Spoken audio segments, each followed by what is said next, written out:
And we are live. Hi, everyone, and thank you for joining us today for an exclusive interview with Heather Huhman from Love of Learning Club. Today, we're going to be talking about podcasting your homeschool. So, first, before we get into that, Heather, I would love for you to talk to us about your experience with this topic and homeschooling in general. Yes. So my podcasting experience actually goes back well before my homeschooling experience. My daughter was not even conceived yet when I began my podcast, and my daughter is 8 now. So that gives you a little bit of a timeline. But I started podcasting in 2015, and it has been a wild ride. So the long and short of it is that I actually landed a book deal for my podcast in 2017, and it finally recently published in, just about 6 months ago. But that is a whole side thing. But I have been podcasting since 2015, and a lot has come from it. And honestly, podcasting excites me as the podcaster. I listen to a lot of podcasts, so that is my background there. So, tell us a little bit about your experience with homeschooling and some of the different expertise that you have. Yes. So my expertise is in a lot of different areas. I've had a varied career throughout my life, and the podcasting thing is kind of its own separate thing. So I will say I started homeschooling in 2020. We are COVID homeschoolers who ended up being homeschool for life. So not, again, as experienced with homeschooling as I am with the podcasting, but from pretty much the very beginning of homeschooling, I realized that what was out there was not what I needed for my daughter. And so I started creating educational content on my own for use with us. And I began selling it to help, really honestly, to help out other homeschoolers, and selling it for very, very cheap. Just because I was like, well, I did put time into this, so it's going to have a dollar value, but I really wanted to just share the information. And things have really taken a turn from there. So at that point, I was not focused on building a homeschool business at all.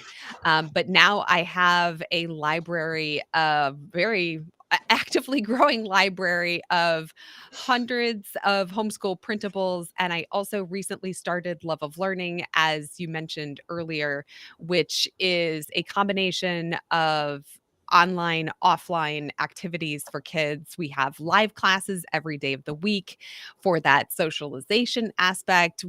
A lot of it is gamified because I like playing games. So I think that just makes it that much more interesting.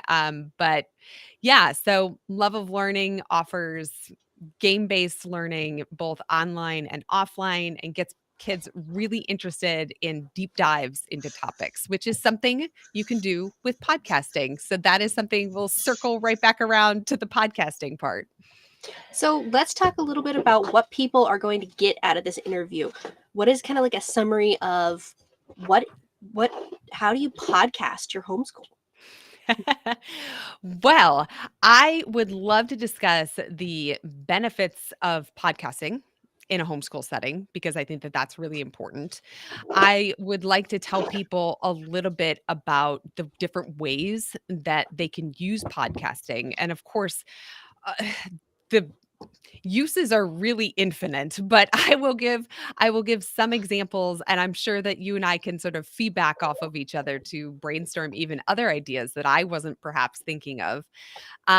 We can talk about any special equipment that they might need. We can talk about, wait, what if I don't want, like, other people to listen to my kids? Like, what if I don't want this podcast sounds so public? What are the options? And yeah, I think that those are kind of the things that they can expect to get out of this interview. Also, I can point them to resources for step by step in terms of exactly what they can do from here. So, what are the benefits of podcasting, having your kids do podcasts with your homeschooling? Oh my gosh. Well, there are so many. So I'll just touch on a couple. And this is in no certain order, by the way. But podcasting enhances listening skills. So podcasts in general encourage active listening, which is a vital skill for lots of areas of life, so academic and personal. And that is one thing that is beneficial about both listening to podcasts and creating podcasts. Developing research and critical thinking skills, again, super important. But creating a podcast content, and we're going to get into that later, involves research, fact checking, organizing thoughts, gives learners a chance to explore new subjects, or as I mentioned earlier, dive deeper into very specific topics. Perhaps it is a unit study that you're doing, or just an area of interest for them. Fosters creativity and expression. So I know a lot of people don't like writing. As a writer, makes me sad, but I understand. um, so this is another way that learners can express their ideas, their opinions about topics, or even mastery of a topic in a way that they are not ready for, or just, I guess, don't like to do reports. This is another way of doing a report, but I don't know, more fun. And it also, of course, enhances their narrative skills. So when you are talking, it's different than writing. It can be a little bit more stream of conscious. So you really have to think about exactly what you're going to say and how you're going to say it, just like you would for an essay. But it just, I don't know, it feels like less work, in my opinion. Um, Also, you can be less polished. I'm being very unpolished right now. And so I think that does give you a lot of flexibility that maybe if you were turning in a printed report, that it might be a little bit different. Of course, there's communication skills that are going to be involved. So podcasting helps develop speaking skills, which are so, so important. And I think, especially as someone who has an only child, I think her developing speaking skills, it's not, she has me to practice off of, I suppose, but not really anybody else on a regular basis. So that is really, really a great way to do it if you, whether you have an only child or you have a larger family. So it's going to help work on speaking skills and the ability to engage an audience. So later in life, engaging an audience doesn't necessarily mean you're a professional speaker, but chances are you are going to be sharing your ideas with humans at some point in your life and career. And this can set you up for making good arguments and just being able to converse out loud. Um, Tech skills. There are some tech skills involved that you would develop over time. Nobody starts a podcast knowing all of the technology, but it is something that you can learn and pick up on over time. And I think that that offers a whole lot of benefits. So first of all, I don't know if you knew this, Amelia, but there is an entire industry around podcasting. A whole bunch of new career avenues are available now as a result of just podcasting.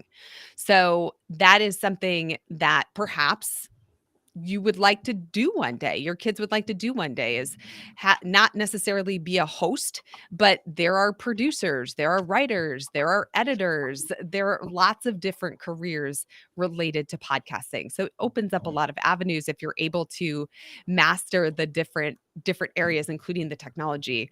Um, Collaboration. So if you do have more than one child, this is a great group activity. It can promote teamwork and collaborative learning.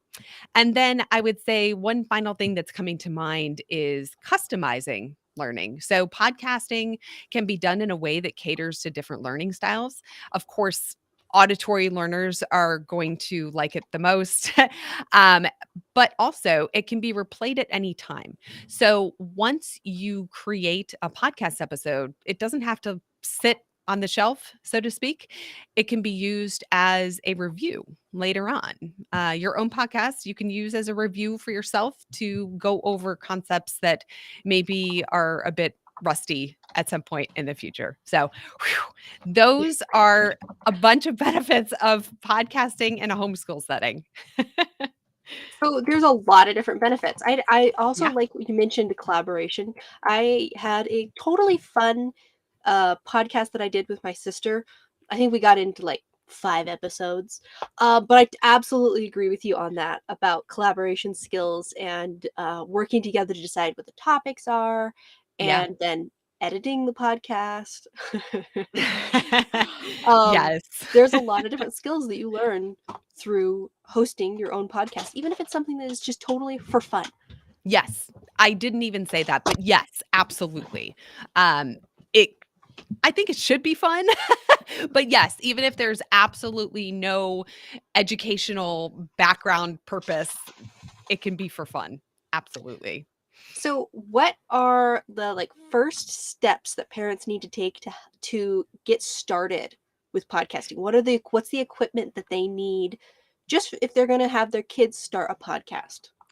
Okay, so I actually don't recommend equipment first, believe it or not. I think that there needs to be a lot of thought behind the podcast first. So determine what your goal for the podcast is. That is going to be step number 1. What is this podcast about? Is this something that is an organized podcast where we're not just like randomly doing unit studies and like using this as a report along the way or something, but is this more organized than that? So my podcast, for example, not for children, by the way, so I'm not going to mention it too often, or in any detail, but my podcast has a very specific topic. Now, I am not making money off of my podcast or anything. It's definitely a passion project. Um, so determine what the goal and topic of your podcast is first. That is going to be number 1. You also want to determine the format of the podcast. So there are lots of different ways to format your podcast. So it can be, first of all, is there a single host, the person speaking, or is there more than one? And if so, how is that organized? I've seen some podcasts where they have multiple hosts, but they switch off. So not they have a rotation or something. So it's not like all 3 of them are hosting at the same time. Sometimes it's this person does this one and then the next person is up and then the next person is up. Sometimes of course they are on the podcast hosting it together. Um, what is the goal of the podcast? Is it a Q&A? Is it more journalism reporting? There are lots of different formats that you can come up with. Is it entertainment? So, are you telling stories? So, perhaps it's a storytelling podcast where each episode you're adding a chapter to your book, essentially. I used to tutor kids on OutSchool about their podcasts and developing their podcasts. And I had one student who had a weekly podcast and we would workshop the next chapter of his podcast book. And so each time it was very short episodes, 5-minute episodes, but we would come up with the next part of the plot in the story and where we were going to leave people hanging for next week. So that is another, again, for fun, I think, although I feel like it falls under ELA also, just Right? sort of education wise. But that is another style of podcasting. So all of these different things I think need to come first. Um, Now you also need to determine, I mentioned this earlier, but if you want this to be something for internal use only, or if you want this to be something that is put out in the broader world for other either podcasting families or just or podcasting families, homeschooling families, or maybe podcasting families as well, but other homeschooling families to enjoy, or just the broader public. Maybe it's just other kids. I had another student that I was helping with his podcast, and it was for other kids. So that is a possibility as well. So his was public, but I've worked with some who are private.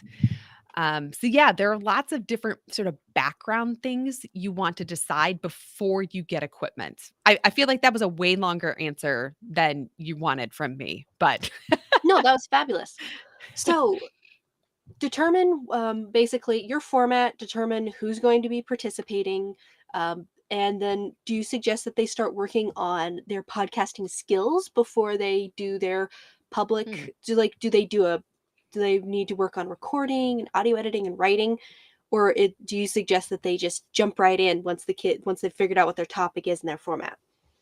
So no, I think all right, so first of all, I do have a workbook that people could purchase and fill out. I've given you a link, and because it's going to go into a lot more detail. It's like 80 or 90 pages long. It's going to go Fantastic. into a lot more detail than you and I will get to today.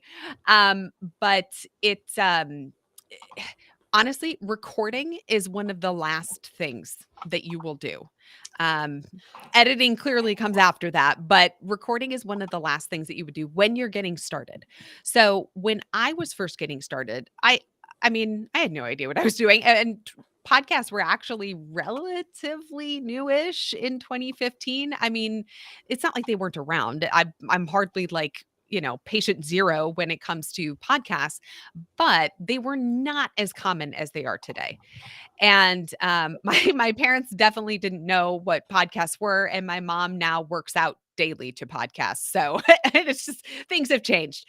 But I think that there are a lot of steps that come beforehand. So once you have all of the formatting figured out, and you know who's doing what, you've divvied up roles and everything, then you need to determine again exactly what your topic is and how you are going to approach it, and then start brainstorming ideas. You want to make sure that your podcast is a viable one.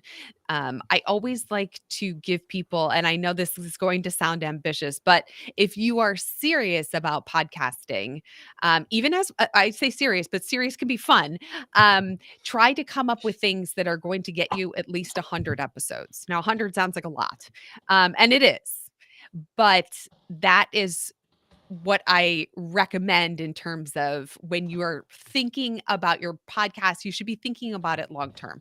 I think in terms of the skills, so the speaking and the editing and all of that comes with practice. Um, I'm I'm I'm a very awkward person. Anyone who has who has watched any of our conversations together, I'm not polished, I'm very awkward, I'm heavily edited when it comes to, like, my actual podcast, because I lose train of thought and all of that. So, that I think comes with time and practice. So, I think that do all the planning up front and then finally start actually recording and editing and scripting and all of that. Um, so once you have determined what you are going to be doing and that there's some longevity to it, then I think you can start getting excited and actually dive into the content itself. So let's talk about, I want to expand a little bit on what you said earlier about how podcasting can kind of be an alternative to essays. Ah, yes. Because I know that that can be something, especially as you're getting into the tween years, that essays are really important, a skill to have. But there's a lot of back and forth on that with parents. We see that a lot in the group where people are like, how do I get my kid to write an essay? I just want them to write one paragraph. That's all I'm asking. How can podcasting kind of shortcut that uh, roadblock that kids put up? Well, you wanna know what's interesting? Something you said is, I want my kid to just write one paragraph. I think you will find that your kid is going to write a heck of a lot if you put it in podcast form.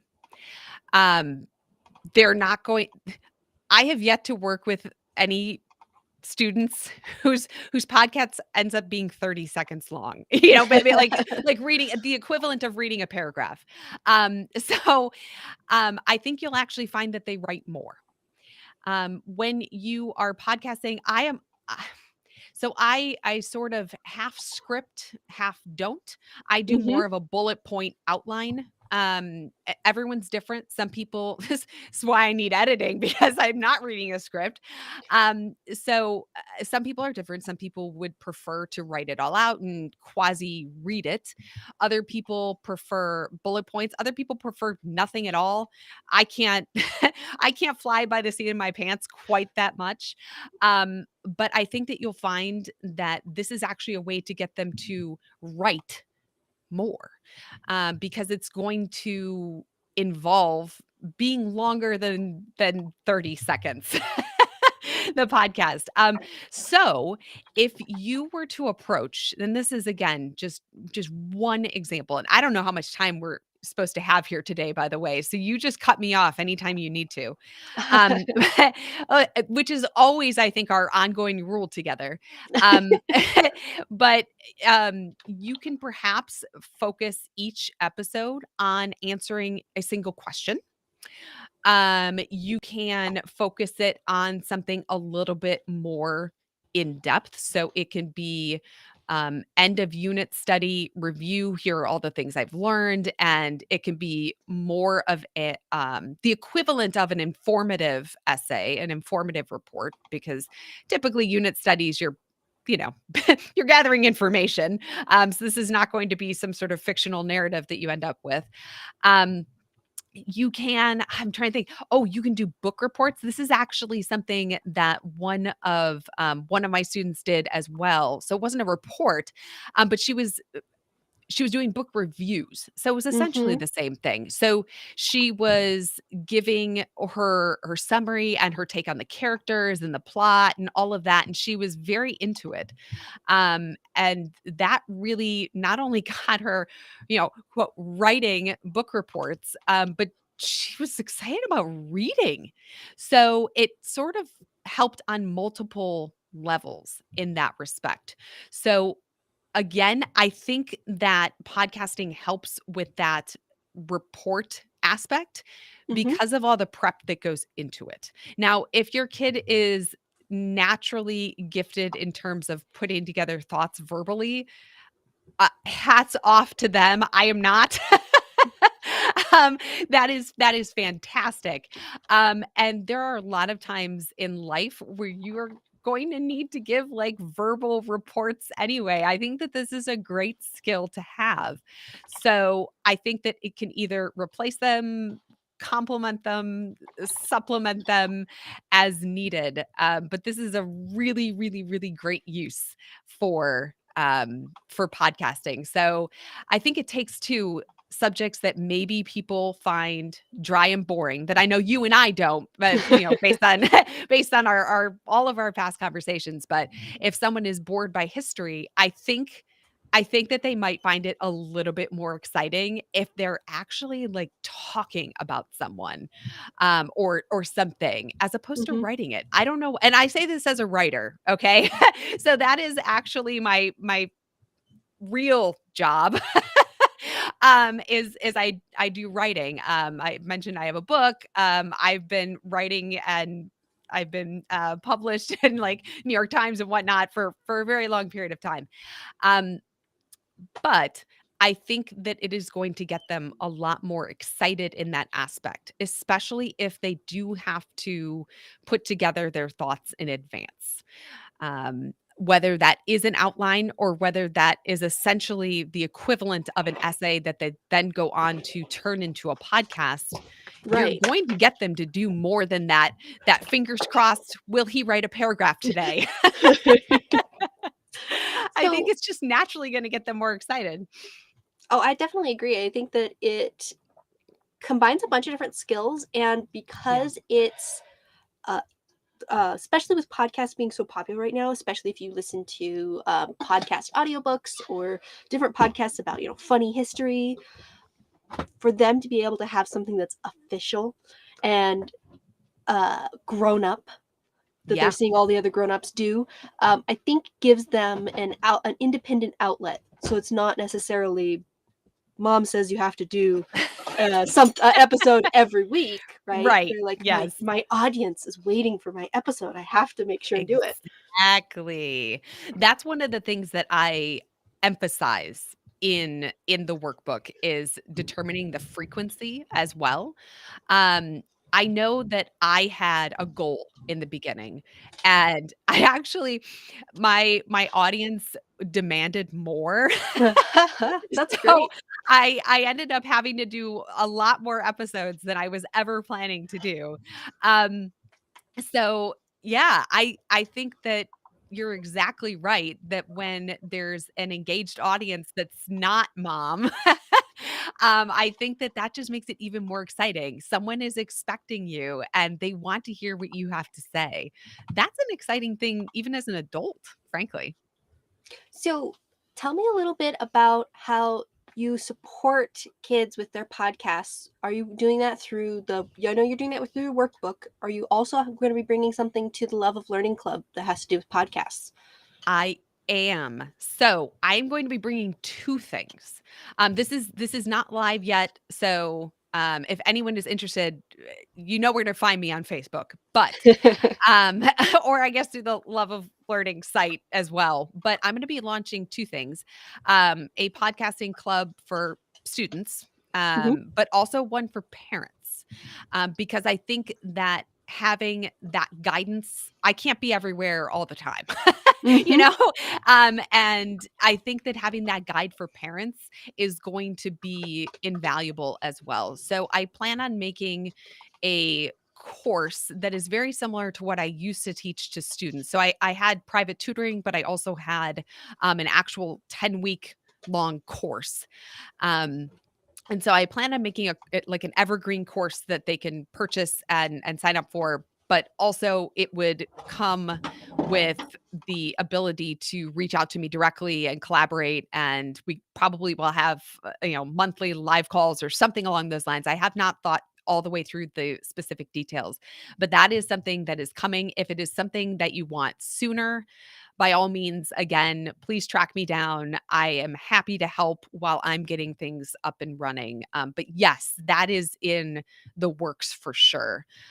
Because I think that this is such a fun thing. I wish I'd done it sooner, frankly. I stopped teaching on OutSchool with this particular topic a while ago when I started doing my own thing, and podcasting as a topic that I was teaching just sort of fell by the wayside. But I want to bring it back because I think that it is an exciting opportunity for families. So, is there anything else that you would like to talk to people about when it comes to homeschooling and podcasting? Okay, so one of the things I briefly mentioned at the very beginning is what if I want this to be family only? We're doing this, the kids are having fun, but I don't really want them out there in the world. Right. um, there are ways to create private podcasts. So I do want to just assure you of that. Um, the most of the hosting services these days actually allow you to make it private. So you are still hosting your files with them, but you're not putting yourself out there as much. You can also just, of course, not include their faces on anything. You can use first names only. I mean, there are lots of different ways to anonymize the process depending on your comfort level um, with that, because for obvious reasons not every parent wants their kid to have like a public appearance of any kind, whether even if Mhm. it's just their voice. So I want to assure you that there are ways to do that before you are thinking about that question. The second thing I would like to say is going back to actually I think one of your first questions about equipment. Mhm. So in the workbook I actually offer suggestions for equipment. So I have 4 different levels. I have free low level, mid level, high level in terms of cost. And I actually have direct links. There's no affiliate links in there or anything. I don't know if that is important or not, but like I make nothing off of the links. But I went through and I actually recently updated this in the last month.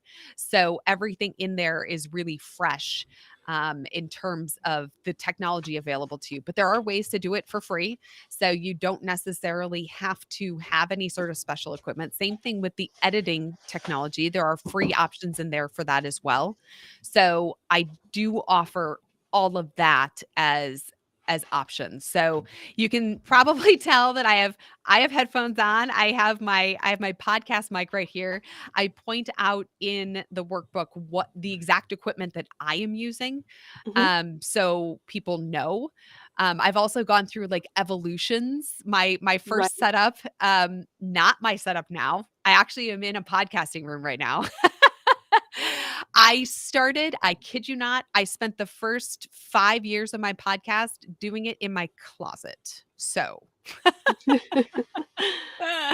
So and things of that nature are actually mentioned as well, like the ways, like free ways to get the best acoustics and all of that. So, So, guys, go check out this project for creating a student led podcast. You can actually get 15% off with code HSQ Podcast 15. So, if you're watching this, you can go and grab that coupon code and get 15% off that project. It has, like she said, over 80 pages to help your kids get started with podcasting. yes, I'm excited for your podcasting journey. If nothing else, if you do create a podcast, shoot me the link. I want to subscribe and listen. If it's a public podcast, I would love to subscribe and listen to what your kids are working on and hear the excitement in their voice about their different projects. Thank you so much for joining us today, Heather. I think this has been a really educational interview. Thank you. You're welcome. Bye.